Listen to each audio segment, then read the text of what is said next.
Ok, muy buenas a todos. En este video les vengo a mostrar un poco de cómo se crearían los estatutos para una sociedad SAS. En mi caso tengo 31 estatutos, si no recuerdo mal. Y esto le servirá a emprendedores que en un comienzo no sepan muy bien las normas o ciertos aspectos, detalles sobre las minutas de creación de una sociedad SAS. Y bueno, vamos a ello. Lo primero es que hay que reconocer que una sociedad SAS es por acciones simplificadas, lo cual se rige por la ley 1258 de 2008. Esta ley no está en el Código del Comercio, pero si ustedes van y compran este Código del Comercio, que es la edición 49, simplemente se van a la parte de atrás en donde está el suplemento o el complemento del Código del Comercio, que son todas las leyes que lo sustentan, y encontrarán las concordancias. Está por fecha, entonces el 1258 lo buscan y allí va a estar. La 1258 se dirige mucho al Código del Comercio, a los artículos que abarcan la sociedad anónima, porque básicamente la sociedad simplificada se rige por muchos aspectos del anónimo. Así que van a estar saltando entre las dos cosas, el código con la sociedad anónima y la 1258 de 2008, que es específica. Bueno, como ustedes saben, los estatutos, una vez que se crean los estatutos, es como un contrato para la misma sociedad. O sea que todo lo que está escrito en los estatutos se hace ley para las partes involucradas.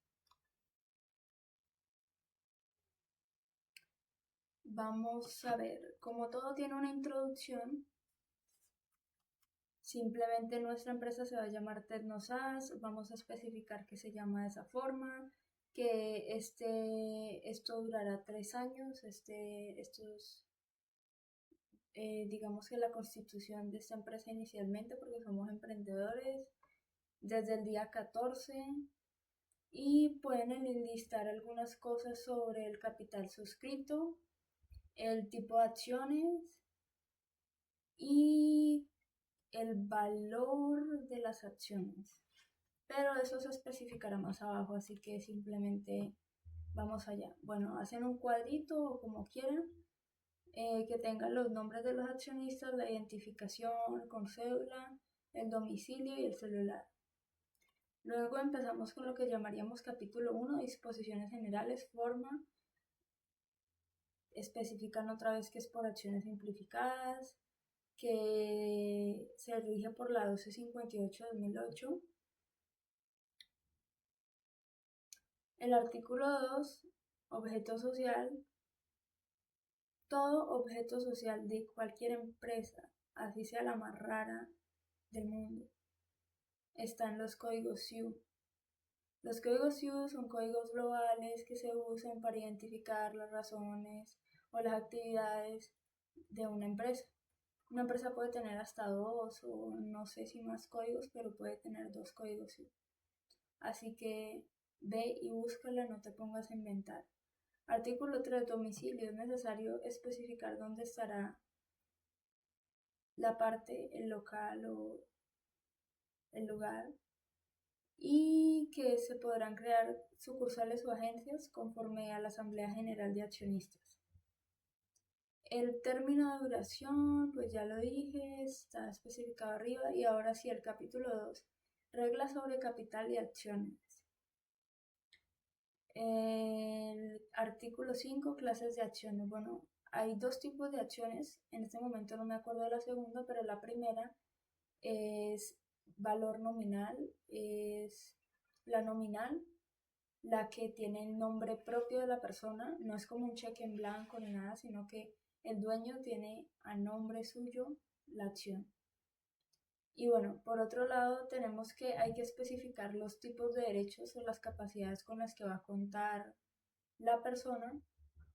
Al tener diferentes tipos de acciones, se pueden crear varios tipos de acciones. En este caso, para ejemplificar, creamos la clase A y la clase B.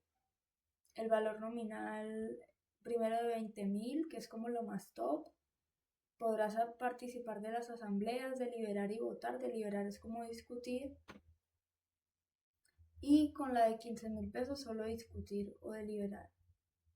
Derecho de inspección, lo más top es que puedas inspeccionar todos los documentos.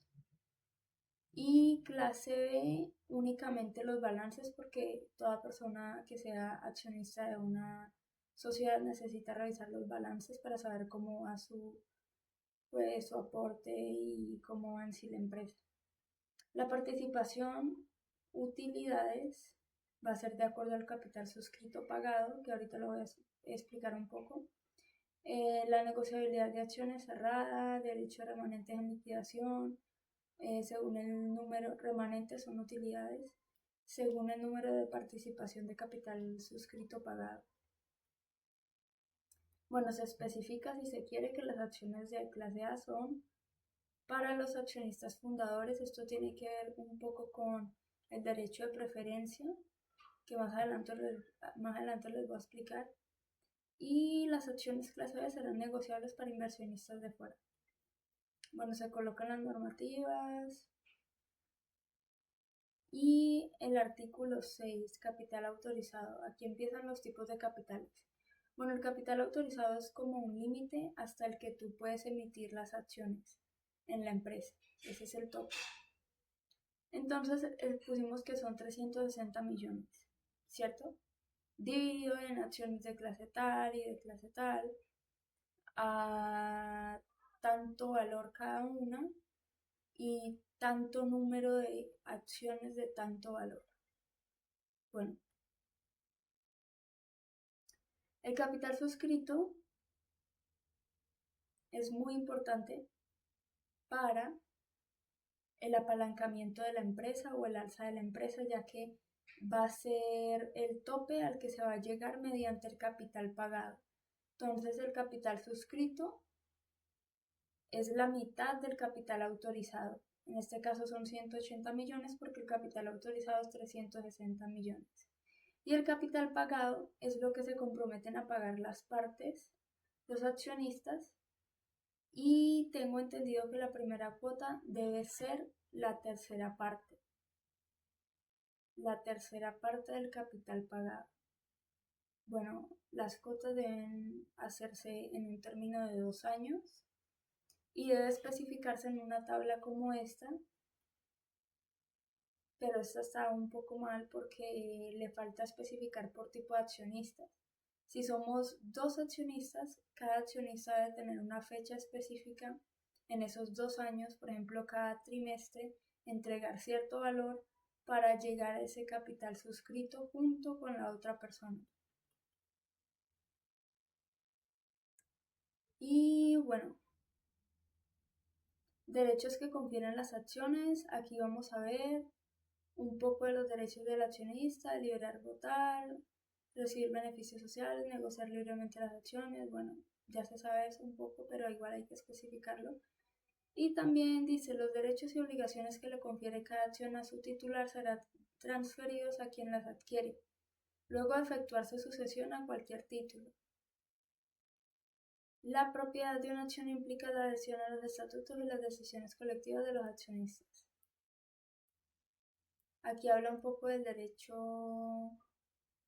a pasar esas acciones, pero bueno, no vamos a entrar en eso.